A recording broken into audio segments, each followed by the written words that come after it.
Hello बच्चों, let's read this question. The question says the refracting angle of A prism is a and the refractive index of its material is cot A by 2. For a ray of light incident on the prism, find the angle of minimum deviation in terms of A. Minimum deviation in terms of A. तो हमें इस question के अंदर क्या कहा जा रहा है कि एक प्रिज्म दिया है जिसके लिए रिफ्रैक्टिंग एंगल मेरे पास कितना है, ए है, एंड इसका रिफ्रैक्टिव इंडेक्स ये मेरे पास कितना है, कोट ए बाई 2। हमें एक रे ऑफ लाइट के लिए angle of minimum deviation found करना है इन टर्म्स ऑफ ए। तो इसके लिए जो हमारा की कंसेप्ट हो जाएगा वो हम डिस्कस कर लेते हैं। बात करें की कंसेप्ट की, तो की कंसेप्ट मेरे पास क्या होगा, इसके लिए की कंसेप्ट हो जाता है रिफ्रैक्टिव इंडेक्स का formula.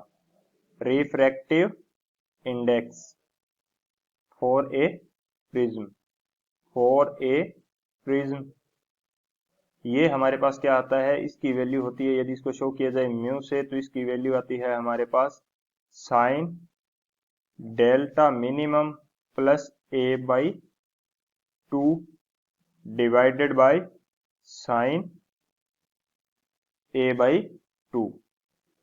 Sign delta minimum plus A by 2 divided by sine A by 2, ये मेरे पास होती है रिफ्रैक्टिव इंडेक्स म्यू की वैल्यू फॉर ए प्रिज्म। एक प्रिज्म के लिए ये मेरे पास क्या होती है, रिफ्रैक्टिव इंडेक्स की वैल्यू। बेसिकली ये आता कहां से है, ये हमारे पास आता है by Snell's law. Snell's law यदि अप्लाई करते हैं, स्नेल्स लॉ के कारण हमारे पास ये आता है।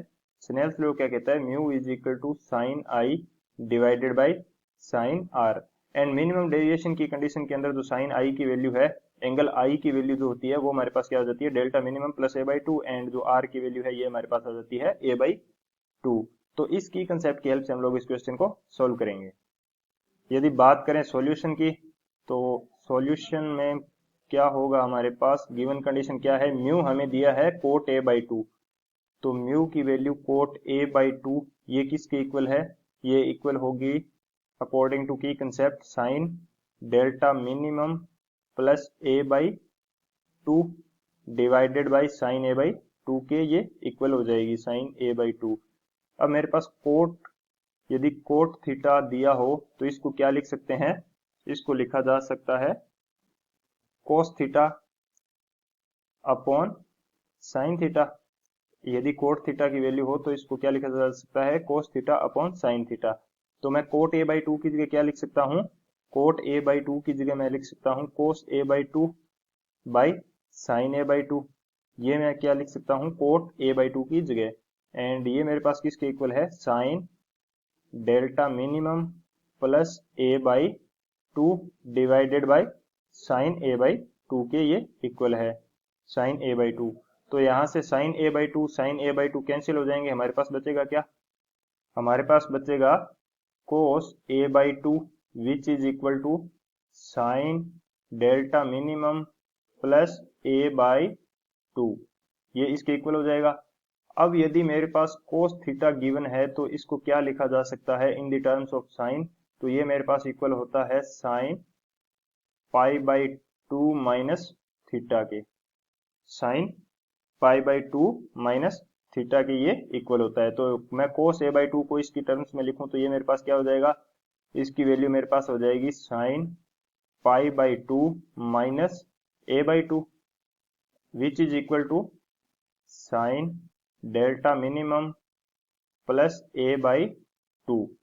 अब यदि दोनों साइन के अंदर हैं तो दोनों की वैल्यू इक्वल है, तो हमारे पास जो ये एंगल्स हैं पाई बाई 2 माइनस ए बाई 2, ये किसके इक्वल होना चाहिए, delta minimum plus A by 2 के। तो यहां से यदि मैं देखना चाहूं तो पाई बाई 2 माइनस ए बाई 2 ये किसके इक्वल हो जाएगा, ये मेरे पास इक्वल हो जाएगा delta minimum plus A by 2 के।